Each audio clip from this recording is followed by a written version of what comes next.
नमस्कार. आकाशवाणी पणजीच्या प्रादेशीक खबरां विभागावरवीं राजश्री कामत तुमकां राष्ट्रीय खबरो दिता. परराष्ट्र मंत्री डॉक्टर एस जयशंकर हांणी जागतीक आर्थीक स्थिरतेचो आधारस्तंभ म्हणून भारताच्या वाडत्या भुमिकेचेर भर दिला आनी आंतरराष्ट्रीय समृद्धीत राष्ट्राच्या म्हत्वपूर्ण योगदानाचेर उजवाड घालो. सुरिनामांत सुरिनामी समाजाच्या वेगवेगळ्या स्तरावेल्या प्रतिनिधी कडेन उलयतना मंत्र्यांनी ही टिप्पणी केली. भारताच्या प्रभावाची व्याप्ती अधोरेखित करपाक तांणी हालींच्या आंकडेवारीचो संदर्भ दिलो आनी सांगलें की जर तुमी ह्या वर्साच्या जागतीक विकासाबाबत IMFच्या अपेक्षे प्रमाण पळयलें जाल्यार एकूण जागतीक विकासांत भारताचो वांटो 17% आसा. हें मुल्यांकन IMFन प्रसिद्ध केल्ल्या आंकडेवारी कडेन सुसंगत आसा, जी दर्शयता की 2026त वास्तवीक GDP आशिल्ल्याच्या भारताचो वांटो 17% आसतलो आनी तो जगांतली सगळ्यांत वेगान विस्तारणारी प्रमुख अर्थवेवस्था म्हूण आपलो दर्जो कायम दवरतलो.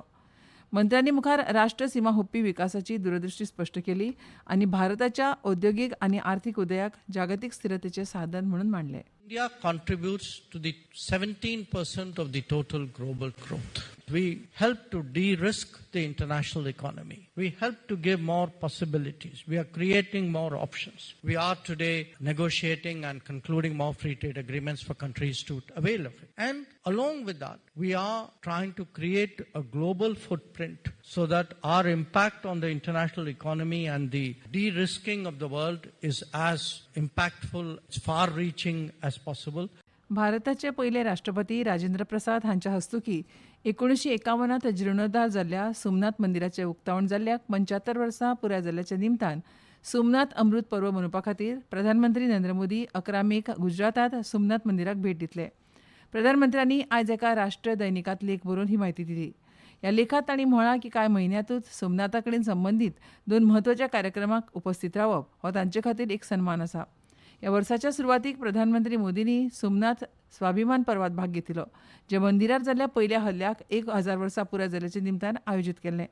तांणी सोमनाथाक भारताच्या सांस्कृतीक सामर्थ्याचें आनी लवचिकतेचें प्रतीक म्हळां. मंदिराचो प्रवास हो विनाशा कडच्यान निर्मिती कडेन जावपी प्रवास दर्शयता आनी परत परत जावपी हल्ले आनी संकटां उपरांतूय श्रद्धा आनी संस्कृती कशी टिकून रावंक शकता हें दाखयता. आपल्या दौऱ्या वेळार मोदी कुंभाभिशेक, ध्वजपुजा आनी महापुजाय करतले. केंद्रीय शिक्षण मंत्रालय वेगवेगळी राज्यां आनी केंद्रशासीत प्रदेशांत युवकां मदले परस्पर संबंद घट्ट करप आनी सांस्कृतीक एकात्मतेक प्रोत्साहन दिवपाच्या उद्देशान एक भारत श्रेष्ठ भारत उपक्रमा अंतर्गत युवा संगम टप्प्या 6 चें आयोजन करता. ह्या कार्यक्रमा अंतर्गत देशाच्या वेगवेगळ्या भागांत तरूण सहभागी, भागीदार राज्यां आनी केंद्रशासीत प्रदेशांक भेट दितले, जेणे करून तांकां विकास, जीवन, संस्कृतीक, दायज, शिक्षण, पर्यटन, नवोपक्रम आनी सर्वोत्तम पद्दतीच्या वेगवेगळ्या तासांचो अणभव घेवपाक मेळटलो. वेगवेगळी राज्यां आनी केंद्रशासीत प्रदेशांतल्या लोकां मदीं संवाद आनी परस्पर सामंजस्य वाडोवपा खातीर प्रधानमंत्री नरेंद्र मोदी हांणी एक भारत श्रेष्ठ भारत कार्यक्रमाची संकल्पना मांडिल्ली. युवा संगम हो एक निरंतर चलपी शैक्षणीक आनी सांस्कृतीक आदान प्रदान कार्यक्रम, जो विविधतेक केंद्रस्थानार दवरून मनयतात आनी सहभागी जिवनाच्या विविध पैलूंचो सखोल अनुभव मेळटा. फाटल्या टप्प्यात युवा संगमाक देशभरांतल्यान प्रचंड प्रतिसाद आनी व्यापक सहभाग मेळ्ळा. नागरी विमानन मंत्री राम मोहन नायडू हांणी आज नवी दिल्लींत प्रेट अँड व्हिटनीच्या वरिश्ठ शिष्टमंडळाची भेट घेतली.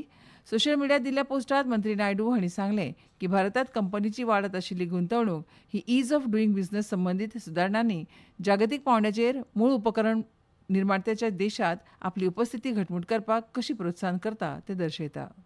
India has emerged not merely as one of the world's fastest growing economies, but also as a nation that the world looks to for inspiration, for partnership, and more importantly for leadership. India's aviation sector is not merely growing, it is transforming at a pace that is catching the attention of the entire world. Passenger traffic in financial year 26 alone has touched 191 million on combined domestic and international routes. If you talk about India's commercial fleet, it is set to reach 1100 aircrafts by 2027 and it will triple by 2035 in the next 10 years to up to 2250.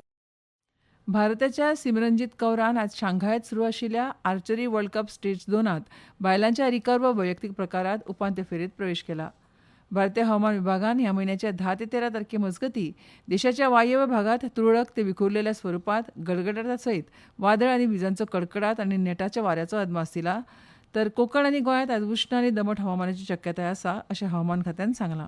आनी इतल्यान ह्यो राष्ट्रीय खबरो सोंपल्यो. आमच्यो मुखावेल्यो राष्ट्रीय खबरो ऐकात फाल्यां सकाळच्या 8:40 नमस्कार.